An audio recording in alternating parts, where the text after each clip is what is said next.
Okay, so this is not my average type of video. It's not a devlog for my game, or me even developing a game. In fact, it's the exact opposite. You see, as a self-proclaimed professional game developer, I tend to have some ideas that I start working on and then completely abandon. And in this video, I'm gonna show some of my unfinished games that I'm probably never touching again. And you might be wondering why I'm doing this video, and if you're not, and you don't care, just skip to the timestamp, even if that hurts me a little bit. Well, it's been a while since I posted a video, and I don't really have any content to show. I've been working on my game, but it's not content worth the whole devlog. You're probably thinking, oh, he's just making this video because rent is due. And you are wrong, because I don't even make money from YouTube, even though YouTube does use my videos to promote ads. Yeah, I see you there, YouTube, you cannot hide from me. But, you know, if you subscribe to the channel, maybe then possibly I could start making money.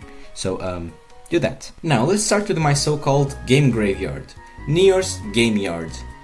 Yeah, that's a terrible name. The first game I'm going to be talking about is probably the one with the most unique concept out of the bunch, so they probably can retain your low attention span without me having to put Subway Surfers gameplay on the side. I call this game 10 Seconds is Plenty of Time, and by the way, it's also the only game that had a finished name. It's your average puzzle game, except it's not, because there is a twist. In the corner, you can see a timer. When the timer reaches 0, you lose. Well, you don't actually lose because I never bothered to add the code for losing, but that was the original plan. But how to stop the timer from reaching 0, you ask? You had to click these purple buttons that acted as clocks. When you clicked on them, the timer went back to 10 seconds, so at least every 10 seconds you'd have to press the button while solving the puzzles.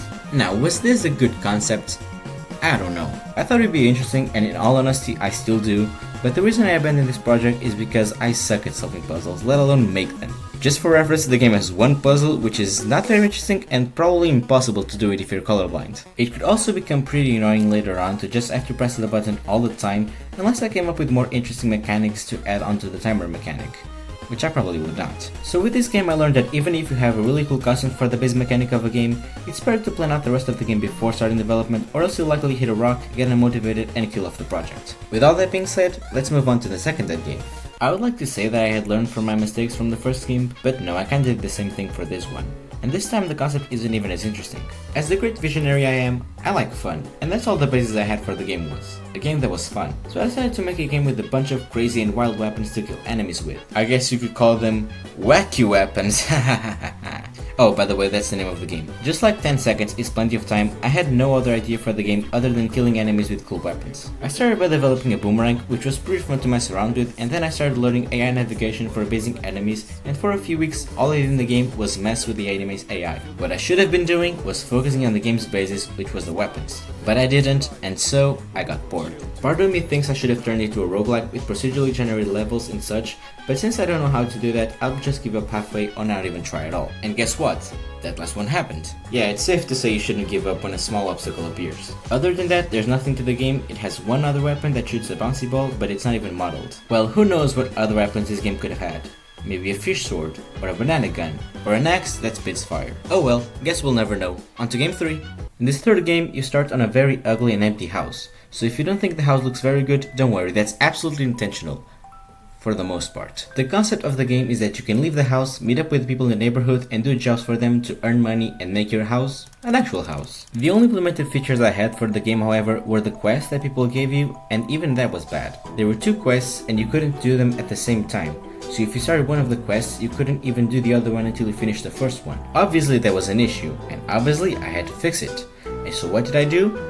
I abandoned the project. You may think it wasn't the smart thing to do and that I should have just fixed it. And you're right, I should have. But if you watch my previous videos, you should know that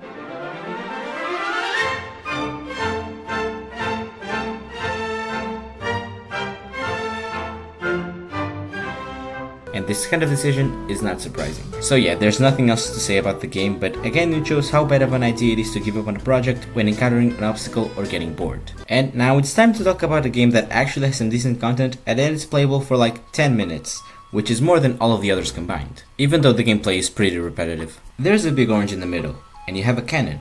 You can shoot at the orange and you get points. You can use those points to buy more cannons that you use to get more points. Then you can buy more cannons to get more points for cannons with better projectiles that give even more points. And you see where I'm going with this? The whole gimmick of the game is to make money to make more money. Think cookie clicker with an orange, so Orange Clicker. The goal of the game is to destroy the orange, but of course, as you may have guessed, you don't get to that point. You can keep spending points on upgrades like automatic cannons, better projectiles for all cannons, buy what looks like the Eye of Sauron from Tamu, a statue of a human being, or an orange tree. At some point the whole destroying the orange thing got lost and we got enrolled in capitalism. So this game does have some content because until you get everything it takes a few minutes, but when you do there's nothing else to do. There's no ending, you just sit there looking at the number get bigger. Which is pretty good stimulation, that's how Balatro made it big. So unlike every other game I showed today, this one can be enjoyed for more than 2 minutes. I actually wanted to make a video about the development of this game, but for some reason I didn't. Probably because I ran out of ideas of stuff to add into the game. So the game kind of died and I forgot about its existence. So these are my unfinished games and... oh wait, there's one more. Hazmania. So whether this game fits or not in the list, I'm not sure, since it technically is an unfinished game because there's no ending or such, but I had to do it in 1 week, so I'm not sure that counts. But I'm still gonna talk about it. Hazmania was the game jam project I developed and I even made a whole video about it, so go check that out if you can. It's a 3D platformer about killing poisonous creatures and finishing levels. I'm not going into too much detail about the game, I'll just talk about how it differs from the others. Well, for starters, it's a real game. There's fundamental mechanics and other cool stuff. But what makes it really different is that I did everything I wanted to do with it. That is, for all the time I had. I implemented every mechanic that I initially wanted and then published for everyone to play on itch.io. Hazmania is a product of something that I actually worked and put effort on, unlike the other games that just died early on. I put the game out, people played it and enjoyed it, and that's a satisfaction unfinished projects don't give. If you saw the title of the video, chances are you're a game developer as well and you want to create a game, but maybe you're doing these same mistakes. You're starting something and for whatever reason you don't finish it. I know this because I've been there and I've seen other game devs do it. Maybe you started developing your game but thought it wasn't good enough to finish, or maybe you thought it wouldn't be the success you wanted.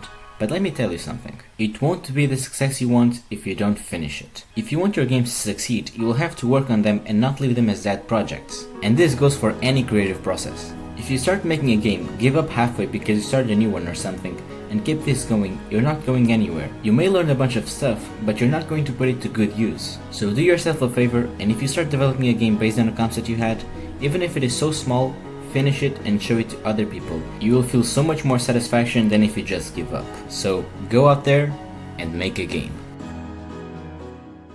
So this was a bit of a different video from what I usually do, but if you enjoyed it or helped you anyway, it means a lot if you drop a like and subscribe to the channel. And the devlogs for my game will come back probably the next video. Meanwhile, I've been posting shorts and stuff on Instagram that you can check out. So have a good one and I'll see you in the next video.